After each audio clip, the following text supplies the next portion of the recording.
everybody, I'm Lori with Behavior Education at Spirit Keeper Equine Sanctuary. Today is Sunday, January 12th, 2020. Behind me is Ceti from Reach Out Reptiles, and I want to welcome you to this edition of Super Dwarf Sunday.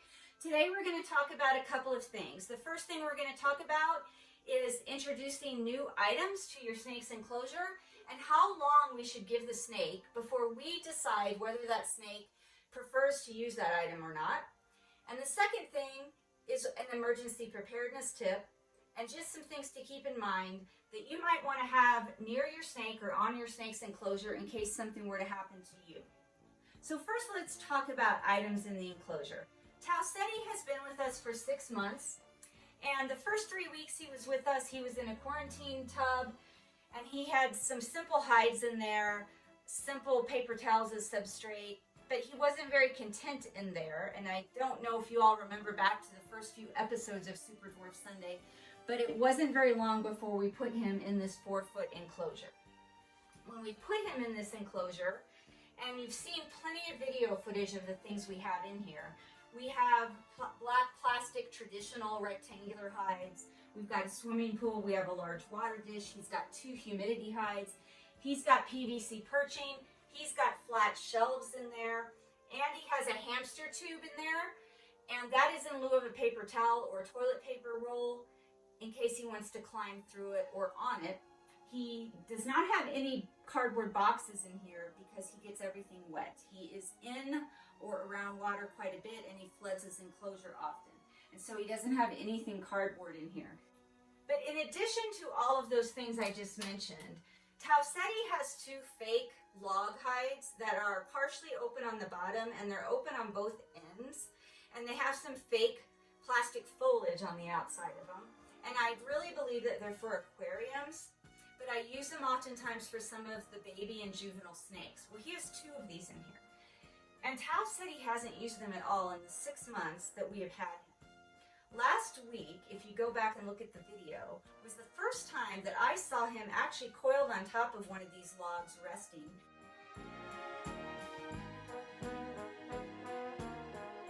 And he stayed that way for a couple of days.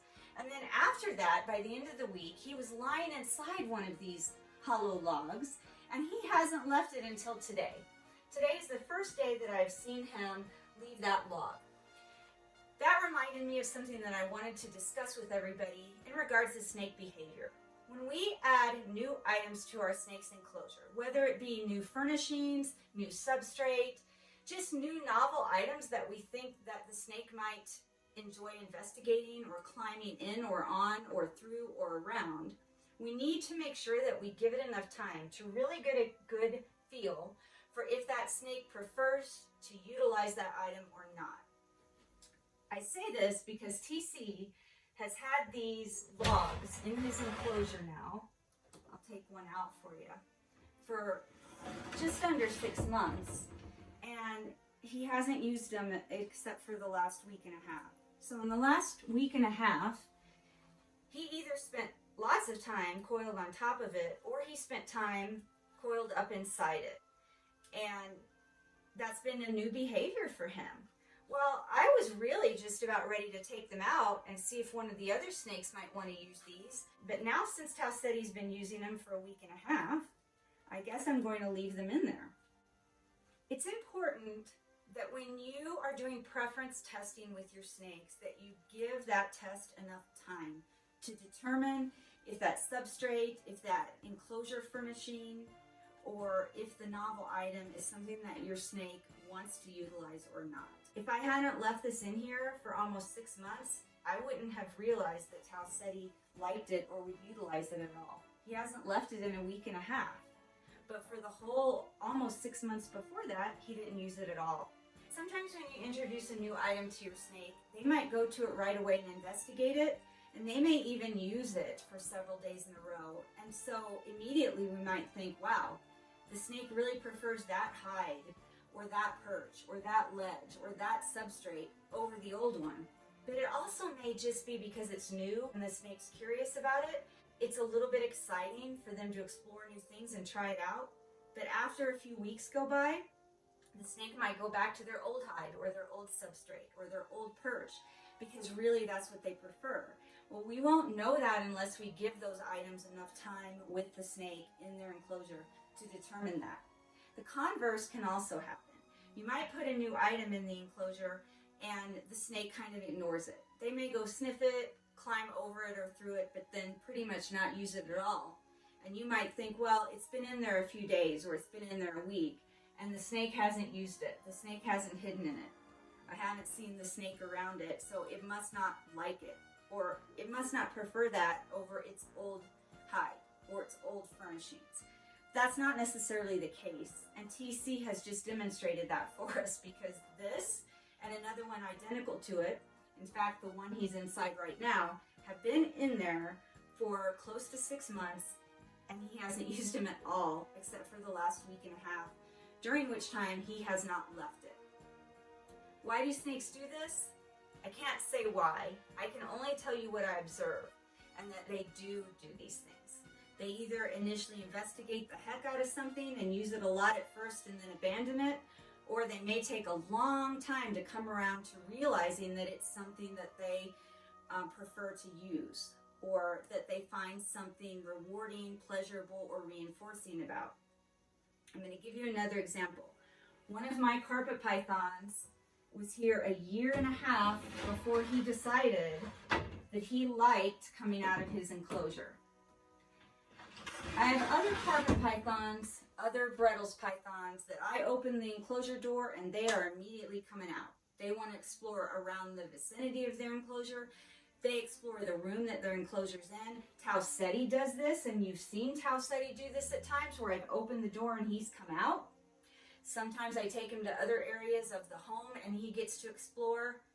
But this one carpet python, for a year and a half, I gave him the choice and control to come out of his enclosure or not. I would open the door, I'd sit in the room and read or work on my laptop.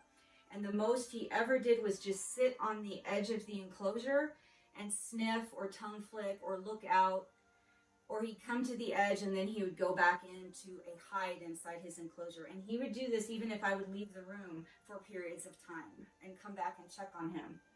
And then one day, all of a sudden, he came out. I opened the door and he came out. He explored around the vicinity of his enclosure. He explored around the room his enclosure was in.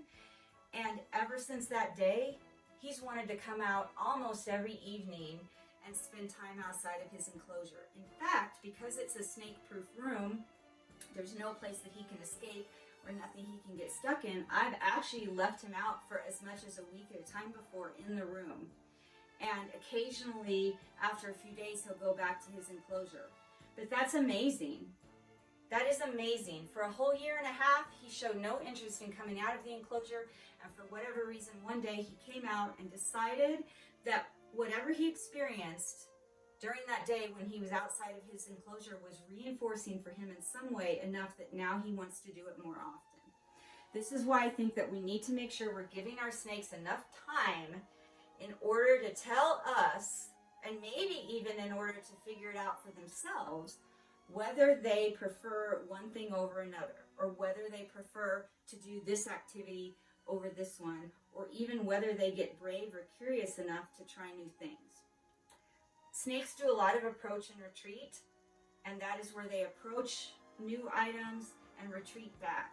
When mammals do this, sometimes we see a change in their behavior within just a few minutes. A horse or a dog will approach and retreat an item numerous times within a few minutes, and then determine it's not anything scary and it's something that they might want to climb in or on, or lie in or on, or play with. Snakes take a little bit longer to determine if they find something reinforcing or not. Snakes also might take more time to decide if something is dangerous to them or not.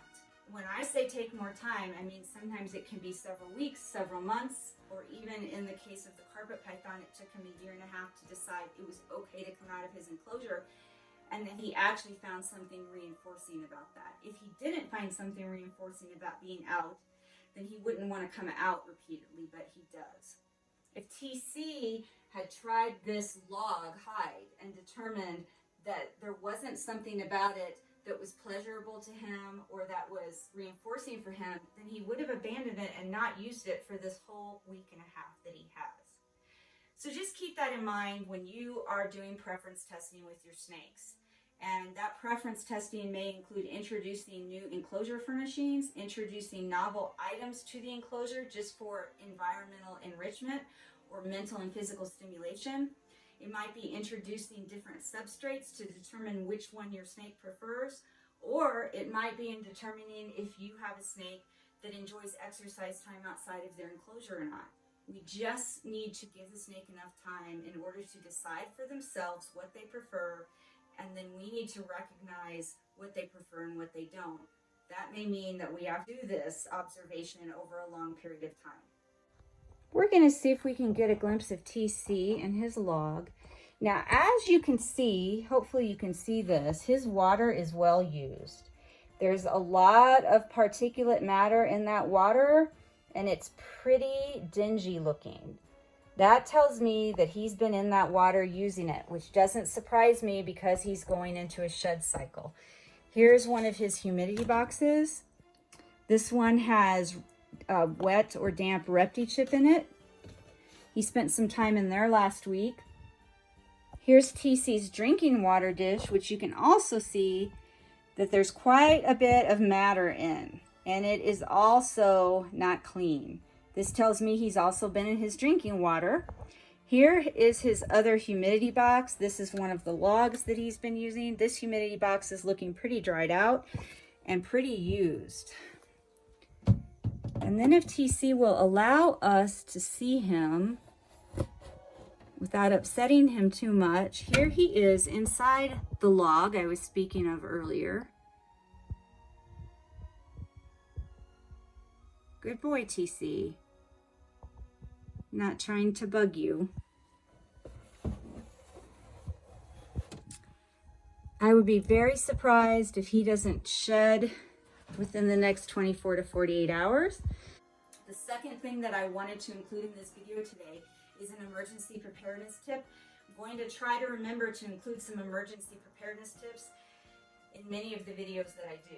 This tip is for in case something happens to us as keepers. If something happens to me, or if something were to happen to you, would somebody know what kind of snakes you had, how old they were, where they came from, who to call to find help rehoming them if that's what has to happen, or how to care for them if your spouse or loved one or relative or friend is going to try to care for the snake themselves? So the first thing I have on here is just a generic laminated sign that says Python reticulatus, and it has generic information about reticulated pythons. And I order these from Cloud Forest Designs, and I am gradually accumulating them for every single snake enclosure. The one next to it is a sign I made, and it has a picture of Ceti on it. So it has a picture of the actual snake on it that's in the enclosure.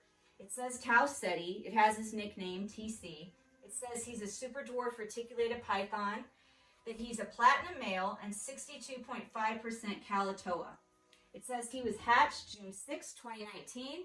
And then it says it was produced by Garrett Hartle at Reach Out Reptiles, and that he arrived here July 23rd, 2019.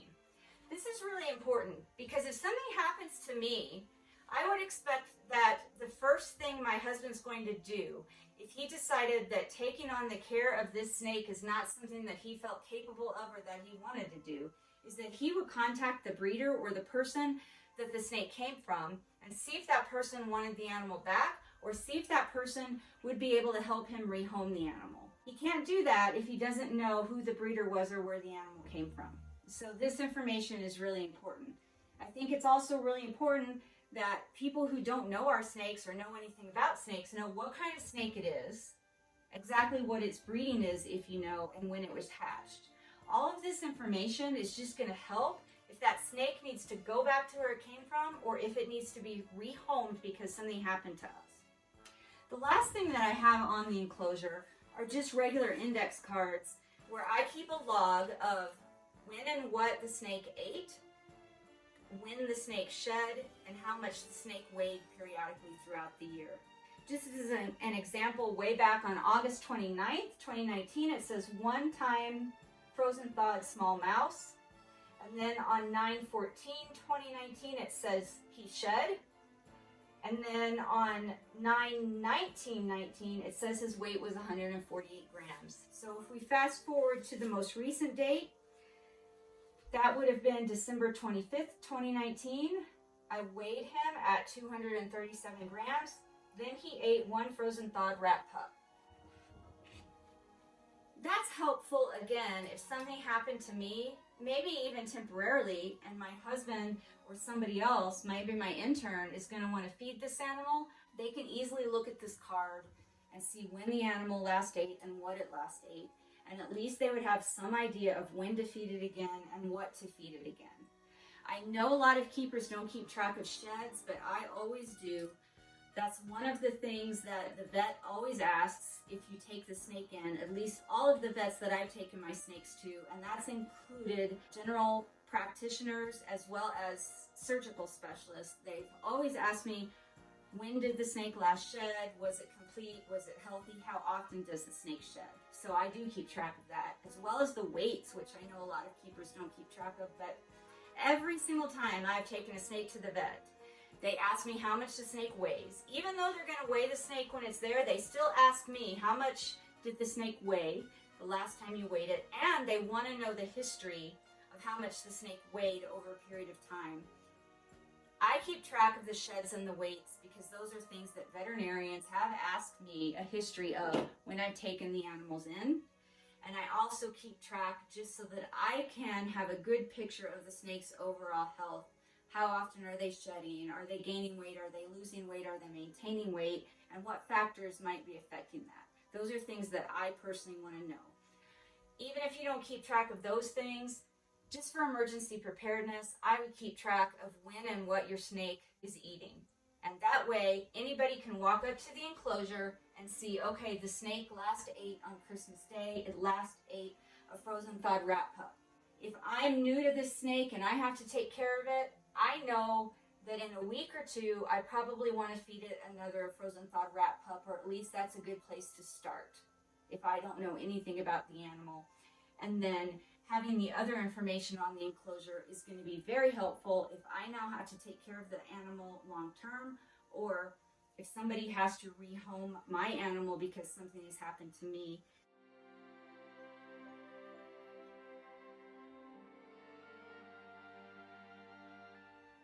Well, everybody, thanks for watching. I hope you've enjoyed this edition of Super Dwarf Sunday. Until next time, everybody, please remember to be kind and love your animals.